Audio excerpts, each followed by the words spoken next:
We've got lots going on at EGN. It's great to welcome you all. I'm delighted to be here. Generally, I'm going to let our guests take the meeting over. We have John Williams and James Rankin. I think Sean is not with us. Is that right? It's just joined, actually, I think. Okay. He's just joined. Hi, Sean. Welcome. Yes, I'm here. Hello, everyone. Hello. Welcome, Sean. How are you? I'm just introducing you and your colleagues and the Instant Group. I think everyone can see the slide. You manage 6 million square feet of offices for companies around the world, and you have a particular perspective on what's going on with shared spaces following COVID. And I know I'm very interested in that because I've seen the world of work change completely. And here in Singapore, everyone is now used to working remotely, and we've now recognized that given rents are astronomically high and we don't all have to be in the office all the time, that clearly is provoking some pretty serious decisions from a lot of people. Although, interestingly, rents don't seem to be coming down. So maybe you can explain that. I'll do my best, actually. Yeah. Okay, so I'm going to stop sharing now and give you the screen, if that's okay. James, do you want to share while I give a brief intro as to us and why and everything else? Is that okay? There we go. Okay, so thank you very much. And I feel that I have to really raise the bar, judging by the fact that the next talk is on quantum computing. I think I have to elevate quite where I pitch this. So Instant, we do everything which isn't that long-term lease property market. So we provide agile workspace solutions, from a startup in Hong Kong that needs 2 desks to start its business, to providing 500,000 square feet of flexible workspace for Amex across Asia Pac. Instant will source, procure, design, deliver, and then manage that property. So we're a fully outsourced property provider. As the slide says, we manage 6 million square feet of space now globally, but also we monitor more than 35,000 co-working centers on a global basis, and we take inquiries from 10,000 companies a month. Now, what that qualifies us to do is have a lot of data on how people are buying workspace, where they're buying it, and to a degree why they're buying it. And that qualifies us hopefully to have the discussion today. But also, within this presentation, what we were very cognizant of at the beginning of lockdown is just the fact that this was going to be a sea change moment in real estate, commercial real estate. We needed to understand more about what our clients were going to do on a global basis. So we've been doing interviews with more than 100 massive companies and smaller companies throughout lockdown to understand quite what is their return to work protocol, how do they view the future of the office, how are they re-engaging with employees, hopefully some of the topics you all outlined at the beginning of the discussion. And James, my head of research, has been working incredibly hard on this data, whereby we pulled in multiple data sets from commuting times, office rents, residential house prices, you name it. We looked at the number of options to say, will there be an obligation for companies to provide more workspace options for staff? Because they don't necessarily want to go into the city centre all the time. Maybe they want the option to go to a co-working space a few days a week, literally on their doorstep. Maybe they want a different configuration in their office. There are multiple permutations of what the office could be in the future, and the market is there to provide it. It's really connecting your workforce demand with the workforce options. And this led to these slides, the rise of the lifestyle office. It's within property, we call it hub and spoke, or work near home. What could this new model look like, and is it tenable? Will it stand up to scrutiny? And that's what we'll do. I will stop talking and let James start presenting. But however, we're loving the fact that you guys are very communicative and discursive. So please do put questions in the chat or interrupt us. We don't want to sound on for an hour. It'd be better if this is discursive. There are a couple of polls in the slides, in fact. Sean, our MD, is on the call too. He's been delivering these incredible spaces for Amex over the last 3 months during lockdown, so he can answer questions around design, configuration, health and safety, and so on. So you've got 3 of us to ask questions of, and hopefully get to the root of the questions you had at the beginning of the call. So James, do you want to take over and run through the preamble? Then I'll jump in as required with Sean. Yeah, sure. So I'm struggling to go on presenter mode. So at the moment we're going to use this slightly outdated James, format. sorry. Hi. Yeah. Hi. I have the presentation. You want me to help if you share can for you? If you can share, perfect. I've come into the office to do this, no worries. and typically struggling more than I did at home. No worries. There you go. There you go. Great. Just let me know when I need to move. Yeah, fantastic. So we are going to base the conversation today around what we kind of called the rise of the suburbs, or the hub and spoke model. And the reason for that is we've done a lot of work, as John mentioned, with companies looking at some of the ways that they may look to introduce more of a lifestyle environment to their offices. Primarily, this is because they're putting their people first, or they're having to start to put their people first if they hadn't done already. Interestingly, and I was chatting in the breakout group to a couple of to Anders and Estelle earlier, we have seen a number, and we've seen to a number of large financial institutions that traditionally have traded off their name when they're looking at staff retention and recruitment, and they've been quite bullish, some of them quite publicly, that they're going to get people back into the office as soon as possible and return to the normal.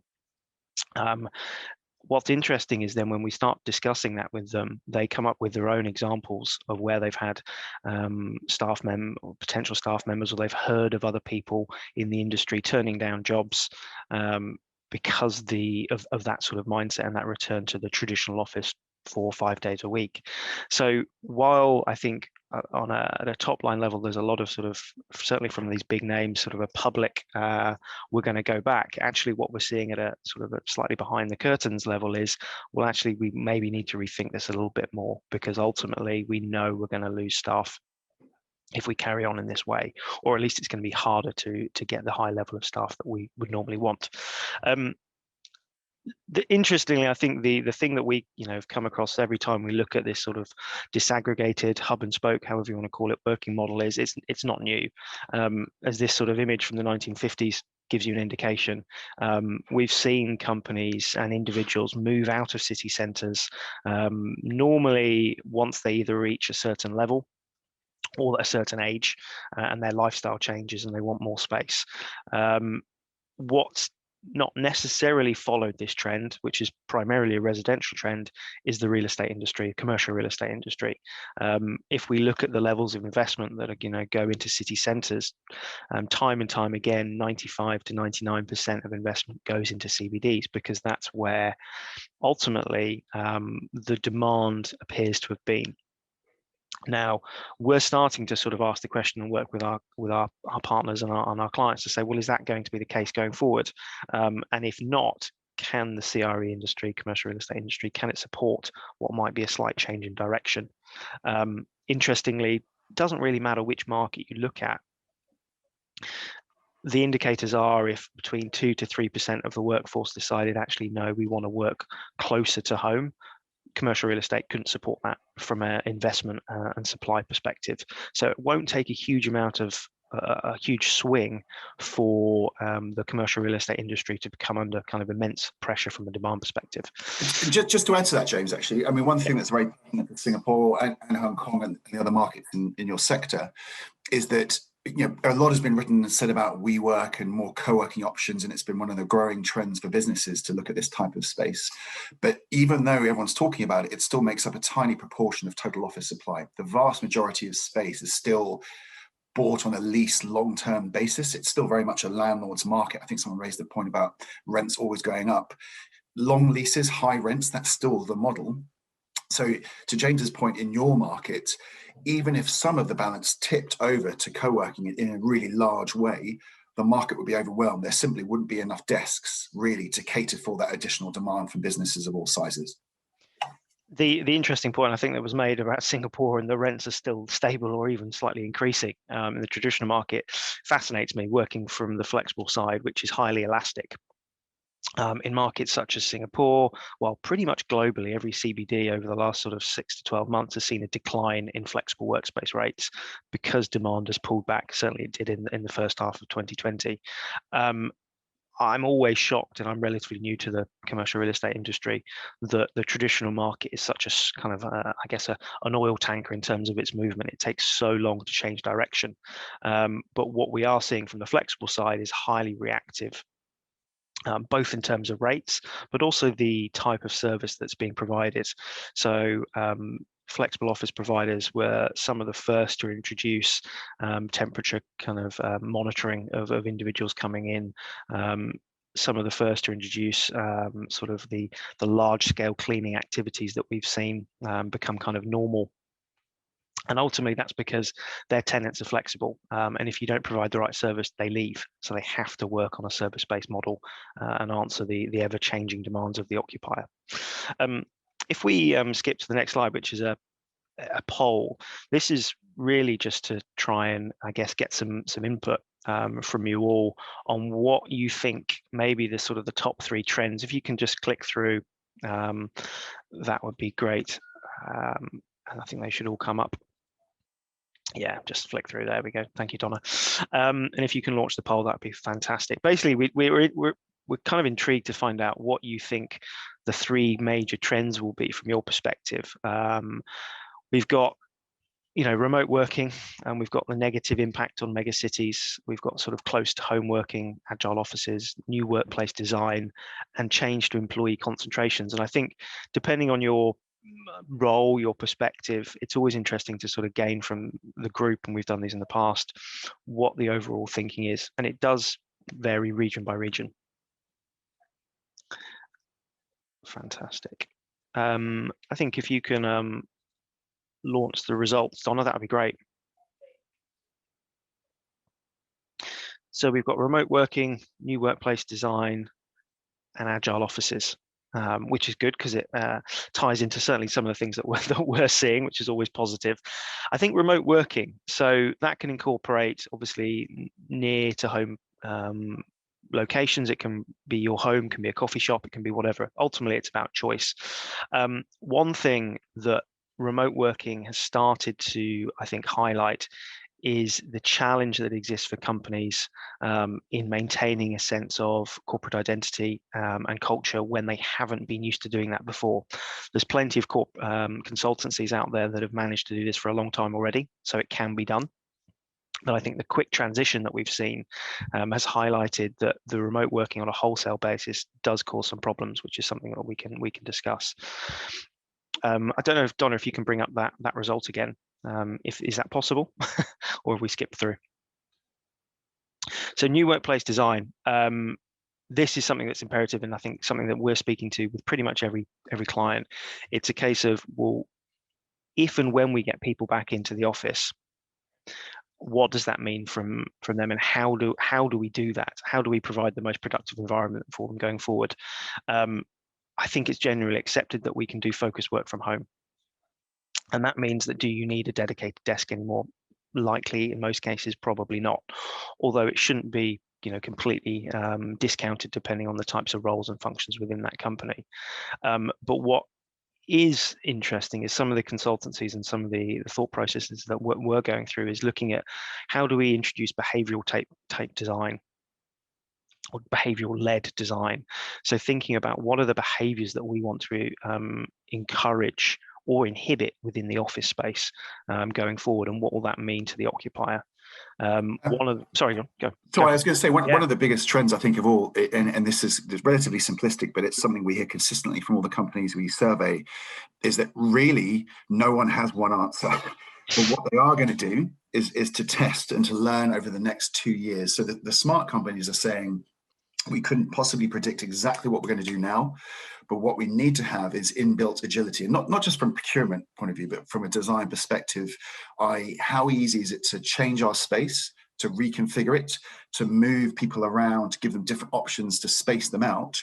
And we will test this for the next 6 months to 2 years to understand what works. And real estate has never really been able to do this for its customers. And not that it calls them customers, but in every other market, you have A/B testing, whereby you test one option, and you have a winner. Real estate now, because you can buy in an agile way, and you could leave after a week or after a month, or you can move the design around, the smarter companies are looking to this option for 2 years to say, right, let's test, learn, and measure. And at the end of this long period, we'll understand what's better for our workforce. Because right now, coming out of the pandemic, hopefully, and lockdowns easing, isn't the time to say in a declamatory way, this is exactly the way we're going to do it. That's why all those headlines around Twitter and Facebook saying they're abandoning the office are rubbish. In London, Facebook, Google, and Twitter have more office space than anyone else over the last 12 months. So when you read those headlines about the end of the office, it's a complete misnomer. Bigger, smarter companies are quietly saying, we want our staff back to help them, but we need to learn what that help looks like. Right, James? Yeah, spot on. Donna, if we can skip to the next slide, that'd be great. I think there's a comment in the questions or in the chat which is very pertinent, which is it really depends on your location, your business, and your industry. So one of the big challenges that we've seen is if your employees tend to be younger, or if they're based in major city centres, then their amount of space they have to occupy in a personal residential perspective is very limited, and therefore getting back into the office can actually be a big positive for them. Equally, if you've got a dispersed workforce that lives outside of these city centres, maybe at a slightly higher level, larger salaries, they probably have more space and may even have a dedicated office at home. So it really does depend on the workforce. So why are we looking or talking about a changing model? And this could be introduction of greater amounts of agile space. It could be a disaggregated hub and spoke model. Ultimately, it's about change. And I think the majority, and I can say this hand on heart, the majority of companies that John and the team have been speaking to over the last sort of 6 months, they accept change is going to happen. Whether they know what it is or not, they're unsure. But the primary reasons, I think, are twofold. One is from a business perspective, and one is from the individual's perspective. From the individual's perspective, a lot, it depends on the market, but a lot of individuals or employees have saved significant amounts of time working from home from a commuting perspective.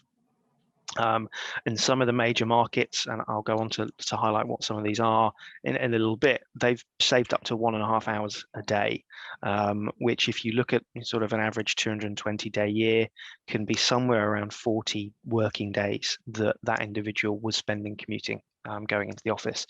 Now, ultimately, as we go back to the workplace and start talking to individuals and encouraging them back in, we're asking them to give that company an extra 30 to 40 days a year, which, when you look at it from that perspective, is quite a big ask.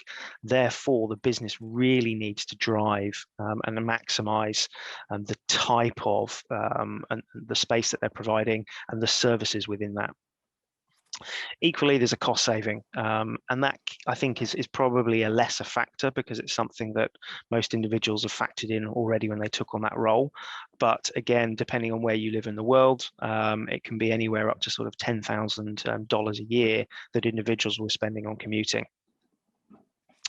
One thing I'd add to that, James, sorry to cut in again, but this was borne out by our chat in the room actually prior to the presentation, is you see via this, we are a real estate company presenting to you, but all these conversations we've had over the last 12 months, and many of the points on here, these are actually HR issues or technology issues. And that's why this is such an interesting point in time for our sector, because the office has never been in such sharp focus for every business. Everyone is looking at this. C-suite level people, the CEOs, CFOs of the world, the human resources directors are all massively focused on what workspace is. And workspace could be a home worker straight through to a massive office space in downtown Singapore. But right now it's about how does workspace benefit business? And too often in the past, workspace decisions were based upon filling space or making sure everyone turned up to the office and presenteeism. This is the moment where that's unwinding. 100 years of legacy behavior is unwinding. Smarter businesses are co-joining HR, technology, workplace, and communications to reassure people and bring them back to the office, and to really say, well, look, we know we can train you and look after you better if we know you come into the office some of the time.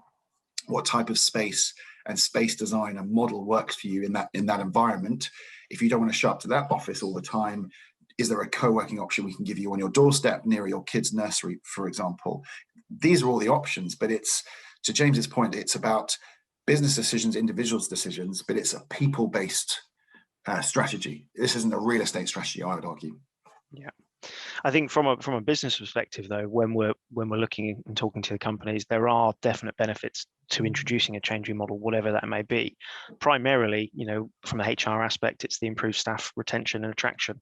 And depending on what research you read, an individual to replace can cost 20% of a salary, which actually, when you start getting into mid to senior levels, is incredibly expensive for a company. Ultimately, you've also got reduced real estate costs. And I think this is something that we do look at with our clients, and looking at what is the utilization of the space that they have today. Is it fit for purpose, both in terms of its location and its design and its function? And if it's not, what actually are the likely outcomes. And certainly, you know, when we've looked at, can you disperse some of that centralized portfolio, which tends to be in a very high cost central business district, to slightly more suburban markets? What is the saving there, both for you and more importantly for your staff? And then ultimately there's the flexibility and agility aspect. I think the thing that most business leaders will agree on is they can't predict the future as well as they could do previously, and therefore taking on you know, even a 5-year lease these days can be somewhat risky, given the uncertainty in the business environment at the moment. So therefore, paying slightly more potentially on an annual basis, but with fixed costs and with the ability to move, to exit, to change, actually can be quite financially beneficial, particularly that cost certainty element. But before we move on from this slide, brass tacks, one way of bringing this discussion alive is, during lockdown, there's been $1 billion in investment in wellness apps over the last year, and there's been more than times 900 downloads of wellness apps, because quite simply the uncertainty, the loneliness, the anxiety from all of this is causing long-term mental health issues for a huge swathe of the population, and the smart money is betting on that. So again, does the onus of the business come down to looking after its staff? And you do that remotely. How do you provide services that actually care for your workers when we've all been going through a very tough 12 months? And I think that, again, is a key consideration. And we're actually working on a strategy with Facebook around their wellness agenda in the workplace, because those bigger employers are all over this in terms of being the driving strategy for their workplace. On the wellness angle, the element that I find really interesting is the economies of scale that businesses have within their offices means they can actually provide a healthier environment for their workforce than they would get at home, whether that's through air quality, through water quality, through lighting, all things that are traditionally quite expensive or that probably cost prohibitive to do in your home, can actually be done at scale, at cost, within a large central office space. So I think that's something that, you know, we'll see maybe made more of a bigger deal of going forward, which is the office actually can improve your health. It's not just a place to come to work. There's other benefits and other reasons to come to that environment. I realize there's some chat questions coming in the chat box. I don't know if Simon or Donna, if you can sort of look through those as we go, and if you feel I've got they're them. relevant. You've got them. I'll try and answer them as we go through. Yeah. Fantastic. Donna, if you want to skip on to the next slide, that'd be fantastic. So interestingly, one thing that we have seen, particularly in the flexible workspace world, and this is sort of we have the largest global platform for agile and flexible workspace, so we get a lot of this data coming through our business, is that the demand is changing. It certainly has changed over the lockdown period, and I've looked at sort of 3 markets here just to look at where that demand is going. So if we look at 2019, you know, in markets such as Singapore and Sydney, only around 20% of that demand was sort of outside of the major CBDs. If we skip forward to today, in Sydney, it's risen to around 30%. In Singapore, it's actually getting up towards the sort of 45%. So there's a big swing. And the same can be said to Manila, although it was already slightly higher just because of the very large urban sort of sprawl and multiple centralized sort of cities within Metro Manila. But I think what is interesting, and this is replicated across the global markets, is we are seeing greater demand for office space outside of these city centres. There's a number of reasons for that. You know, we're discussing some of them today, but certainly the COVID sort of pandemic has, from our perspective, sped up some of that activity and the interest in office space outside of your traditional markets. Yep. On, John. Sorry, no, go for it. No, we're talking about obviously the regional market for you guys, but also by example, you know, we've seen other interesting trends from big employers. Flex spaces where people can drive and avoid public transport. I think you were discussing that at the beginning of the call. You know, public transport may still be a significant concern for people for a long time into the future. So being able to drive to a co-working centre or walk to one has been something we've seen driven demand around the world, actually. And as the market comes back into Sydney For example, we've seen workspace demand massively, but anecdotally, we're hearing the centres where people can easily stroll, and Sydney is a great city for strolling, I might add, that demand has gone crazy. How long that lasts, it's hard to say, because sooner or later we'll start to trust in public transport again. But there's no doubt that model of building office space around transport hubs has been shaken by this. Sorry, James. No, not at all. I mean, overall, the pandemic has actually been a relatively, dare I say it, positive driver for the agile and flexible workspace world. In Asia, we saw a 29% increase during the second half of the year, 2020. What that meant was, while overall demand levels were up, it's still a tough market.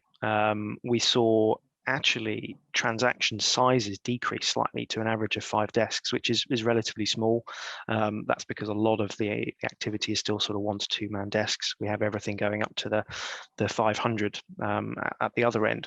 But what we started to see, and what the providers of space have started to see more of, is an occupier coming to them and going, like, I've got a team of 60 people, but I only want maybe 40 desks, because I understand that this space is not going to be filled with every single person every single day of the week, and therefore the overall reduction in requirement size for the same number of heads is starting to change. And that's again around understanding what the roles are, what the functions are, what the team needs are, and providing the right type of space for that. It's something that we spend a lot of time working with clients and occupiers to understand what the actual requirement is, because ultimately, if you go to most corporate offices today as they stand pre-pandemic, the occupancy would have been somewhere between 60 and 80%, which meant there was at least 20% of space that was underutilized, and then therefore was just a cost to the business. The supply side, and John's mentioned this already, is from the flexible workspace world. In Asia specifically, saw a huge period of growth over the last sort of five years. The pandemic has slowed some of that, and actually we saw a slight contraction in flexible workspace supply over the last year. That's not to say demand, as we've seen, demand actually continued to increase. But the interesting element there was a lot of providers that had very, very large expansion plans were caught short. I think they were reaching a point in 2020, it's still in 2021, when their business plans required them to hit maximum occupancy levels. And obviously the pandemic impacted that. What we have seen is that the market's reacted quite competitively, because it's an elastic market, and therefore rates have come down significantly in some markets, and it's very much a buyer's market at the moment, which is fantastic if you're an occupier, not so great if you're a provider of space or a landlord, but it's something that we are starting to see businesses look at more closely from a cost perspective. James, just to qualify that in terms of I think somebody made a comment earlier on about the rates not coming down significantly within the sort of traditional lease. You're talking about the flex market. I think it was you, Simon, that made that point at the beginning, wasn't it? So there are differentials in terms of between the flex market, i.e. serviced offices, the WeWork, Regis, Servcorp, those types of providers who we basically sit above them and put people into those spaces, and compare those to the traditional market. And what James is talking about there is that we have seen a softening in pricing, because there is a lot of vacancies out there, and people, the centres are obviously trying to fill. So it is definitely a buyer's market in the flex sector at the moment, even though we're seeing increased demand perversely. So it's an interesting set of dynamics. And I think in Singapore, that's largely been triggered because WeWork have just released something like 500,000 square feet onto the market just in Singapore alone. That needs to be filled, and that's had an effect on the rates as well. So lots of different sort of dynamics going on in the market at the moment. John, your dog always barks when you start talking. I've noticed this on other calls that we do. Always, it can hear you. Are you ready to go to the next slide? Yeah, let's skip on. Yeah, fantastic. Just while we do that, Don, if you flick onto the next slide, but there's a couple of good questions in there. Firstly, around connectivity, and whether technology and connectivity is one of the issues, and then the debate's more around wellness. I think we answer a little bit of that. I mean, we've worked with companies, and we survey companies from obviously Manila all the way through to San Francisco, and I think every business, including even those in India, whereby you would have thought the connectivity would be slightly worse, they've actually prospered and done very well, and the technology element of things has stood up. So the idea of remote working and being virtual has actually held up as a model. And I think for the first 6 months of lockdown, therefore, most businesses were just surprised by how successful they were being. and that the process was working quite well for them. However, and I think the comments go on to make this point, there's a difference between managing a pandemic and managing the lockdown process and prospering and proliferating. And I think what we're seeing in the, so we call it the second half of lockdown, is the limitations of a purely virtual engagement experience become apparent. And then there's a second question in the comments around this too, around your virtual engagement. We see, or we hear, there are some job roles whereby a fully virtual function can operate and operate well. You know, some back office functions can work well on a virtual basis, and you can crack through them. And you, as long as you put the right metrics and processes in place to measure them, you will have a good performance from your staff. What we're seeing, and James and I have been keeping a close eye on this from all the global surveys, as well as our own of clients, that employee satisfaction level with working from home all the time is diminishing increasingly. So the kind of, as that diminishes, the requirement to go back to some form of office some of the time becomes apparent, because a purely virtual process doesn't seem to work for the vast majority of employees. Having said that, personally, I believe that there's probably a difference between fully virtual working during a lockdown and fully virtual working in a kind of a normal lifestyle where we're not all worried about the day-to-day limitations of a pandemic. But as experiments go, this has been 12 very hopefully unique months that looks at that virtual working experience. And it seems to be a logical conclusion that the purpose of the office now is up for debate, but there still very much remains a purpose for a physical office some of the time, just to make sure your teams are meeting, engaging, collaborating, because those serendipitous moments of meeting have just disappeared from business altogether. You no longer bump into someone and have a nice chat. EGN do a wonderful job of doing that this morning and trying to bring us together. But to be honest, this is the first time I've done it for a few months, you know, because we've been in a full lockdown in the UK. Big businesses like our clients, BT and Amex actually, have said we're finding it increasingly hard to bring departments together to cross-pollinate ideas, because virtually that becomes so artificial. It just doesn't happen in the natural way it does around an office where you bump into someone or you form relationships or friendships. Sorry, James, back to you. No problem at all. One thing that we try to do is try and understand which markets you may be in that have a high propensity to desire change. And one way of doing that is looking at the demographics of the employees within that market space.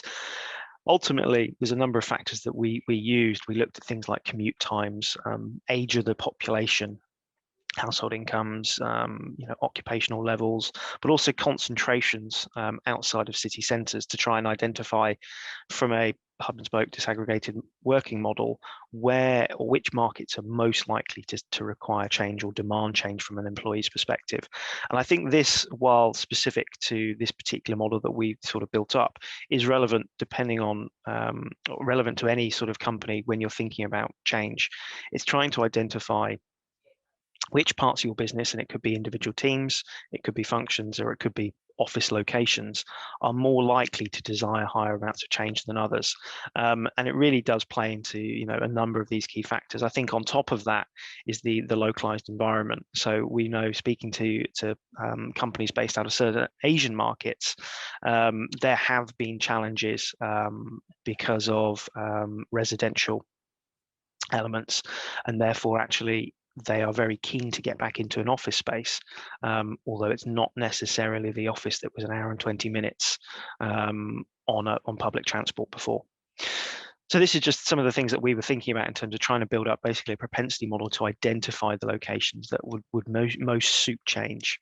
If you can skip on to the next slide, Donna. That would be fantastic. So what that sort of means is, if you look at it from a hub and spoke model, shall we? And this is just one example. If you start kind of building that into a graph to identify locations, you look at sort of suburban versus more or less suburban. You look at commute times. If you can click through, I think there'll be some, I don't know, circles, but they're fairly irrelevant if you click through, Donna. But what we've seen here, and you can see, is some of the big Asian markets are quite suburban in terms of the living concentrations. So the proportion of the city living outside or inside the city centre, depending on your perspective. Equally, the commute times across Asia in general, while relatively long, are nowhere near as bad as we see in other parts of the world. So that's a benefit. But in terms of the suburban and urban living, we do tend to see quite a large percentage of the population living in more suburban areas. No, that's fine. You can skip on. So what does that mean as a specific example? So we looked at Manila here. We've also looked at Singapore and Sydney. And some of the reasons why we highlighted Manila initially is, you know, you look at its size, it's a pretty large from a geographical Metro Manila perspective. It's an incredibly congested city, and actually a huge proportion of the residents live in the suburbs. Equally, the real estate saving outside of the CBD, sort of in the Makati area, is relatively large.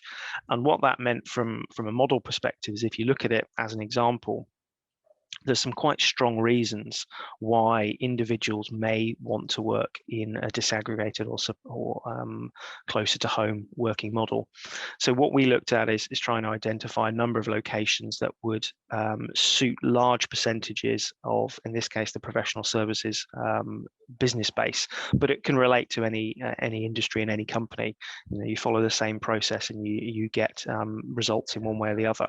And ultimately, we're trying to identify locations here that will provide the most advantage for the individual and the company in looking at different ways of working. If you skip on to the next slide, please, Donna. So what does it mean from the employer's perspective? Well, we took a business of 600 individuals based out of centralized Makati. I'm probably murdering the language and the pronunciation, so apology. Makati, there we go. Thank you, Sean. And what we looked at is, well, what would that mean if you took 50% of that workforce and gave them locations closer to home? Still traditional office space, still with the look and feel in the corporate environment, but giving them something where they wouldn't have to spend that long distance commuting in every day. Ultimately, if you keep to the traditional model, you do get a saving around 17%.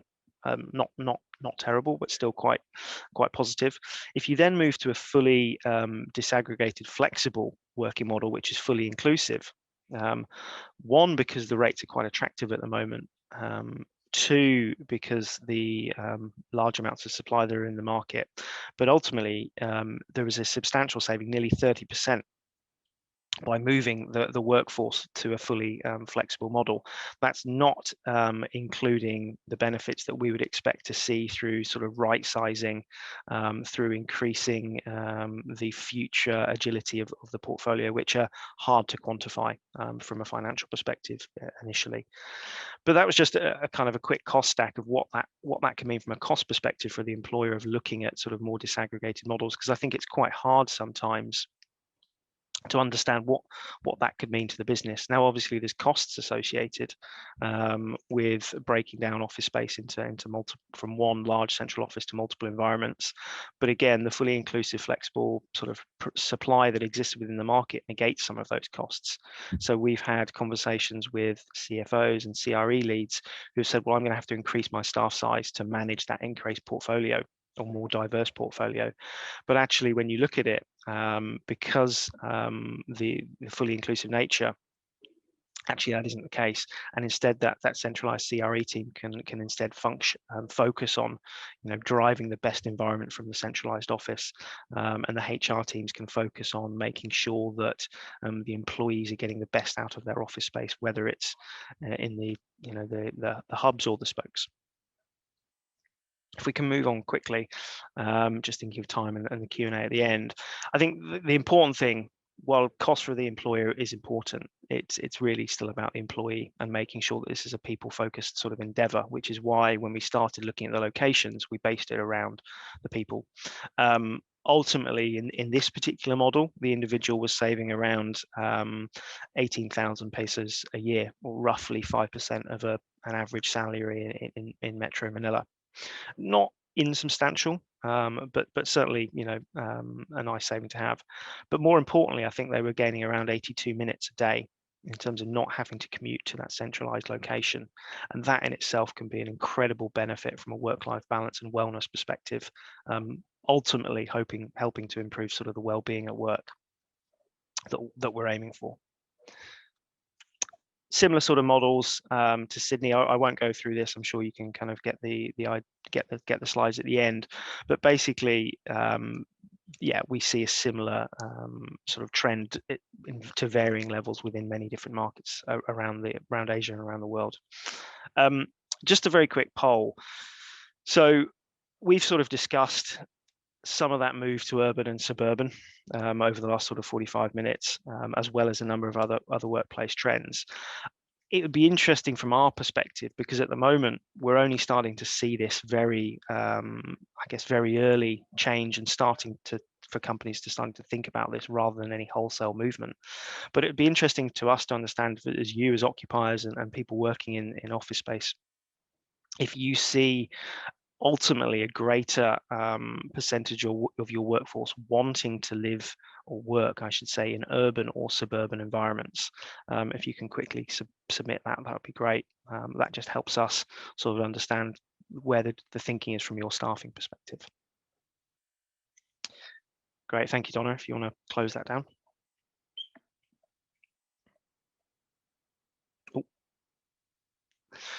So actually, that's for an Asian or Singaporean-based market. I'm relatively surprised to see sort of 40% saying suburban. In the UK and in Europe, we tend to see a sort of a 50-50 split. In the US, it can be slightly higher towards the suburban environment because of the ways of living over there.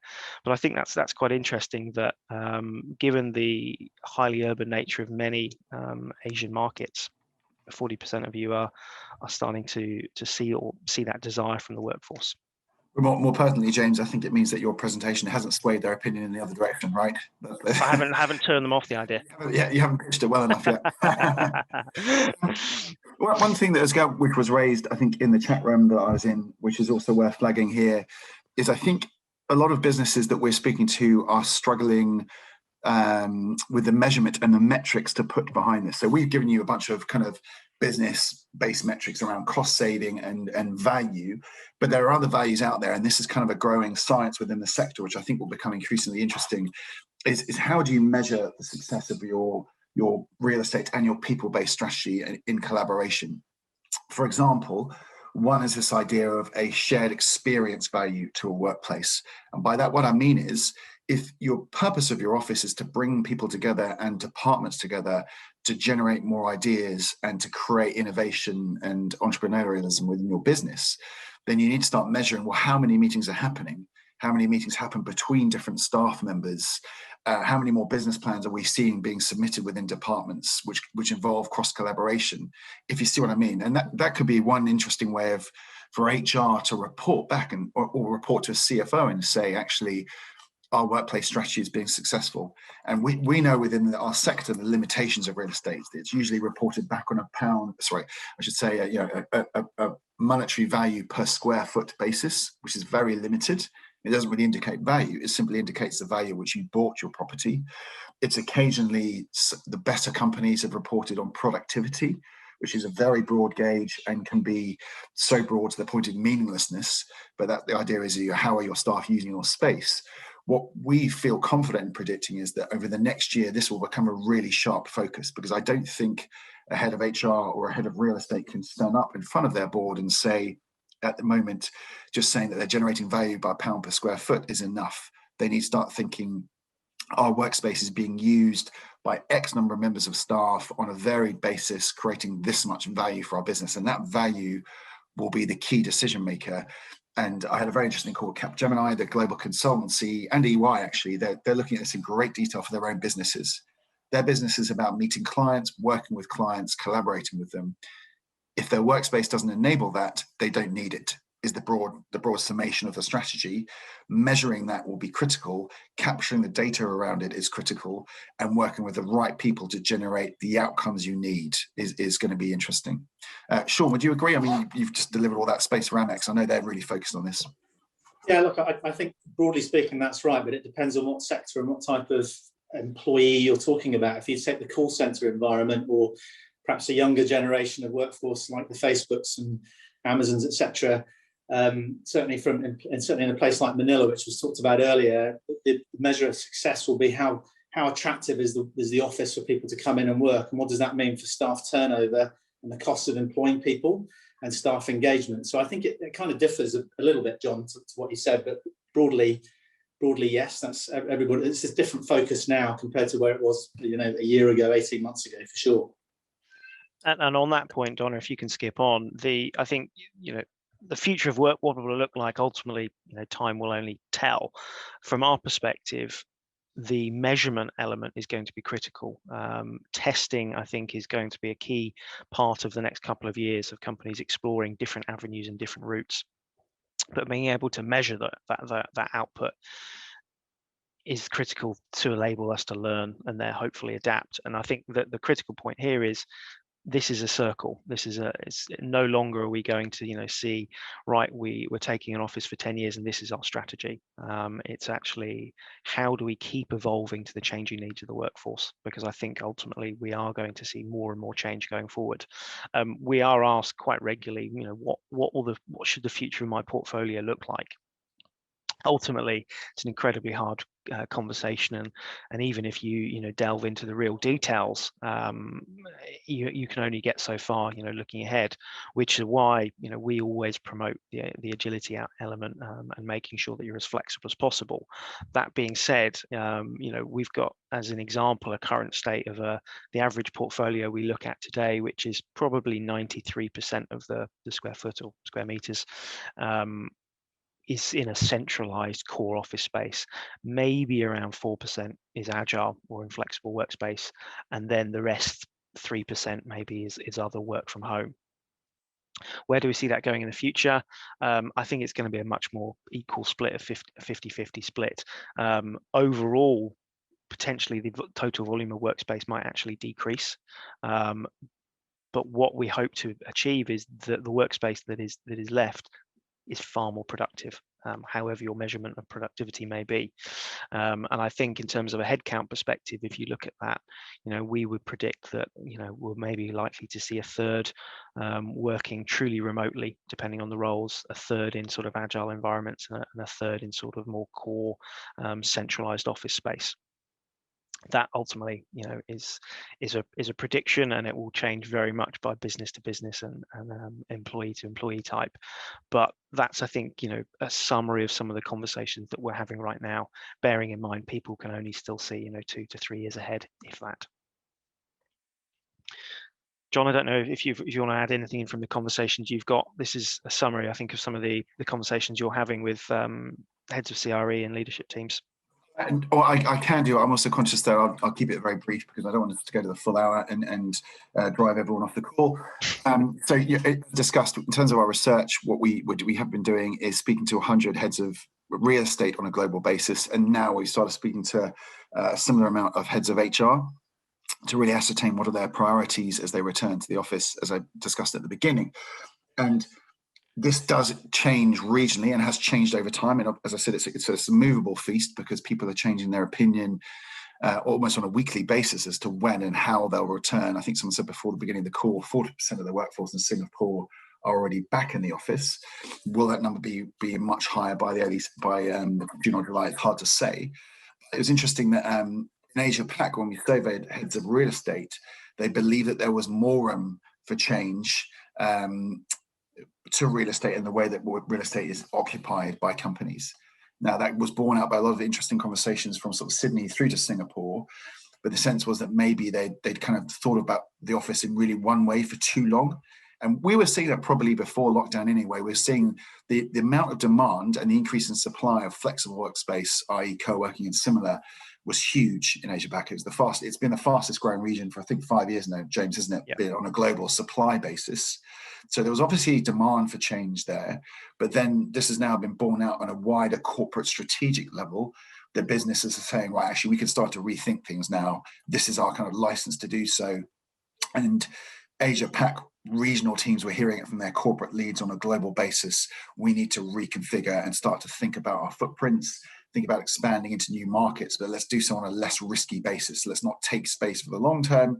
Let's think about a smarter, shorter option and be more adaptable. Next slide, Donna. I think that's sort of the end of the formal. I think we should move on to the Q&A. And that's the QR code. Yeah. This, as I believe Donna made me put it in my ad, but this is for you to take your QR code into your phone, so you can survey and report back on James and I's presentation skills and our content. So be kind. Thank you. Please take your 30-second time, please, to scan the QR code and give us the feedback so we can always serve you better. And thank you so much, James, John, and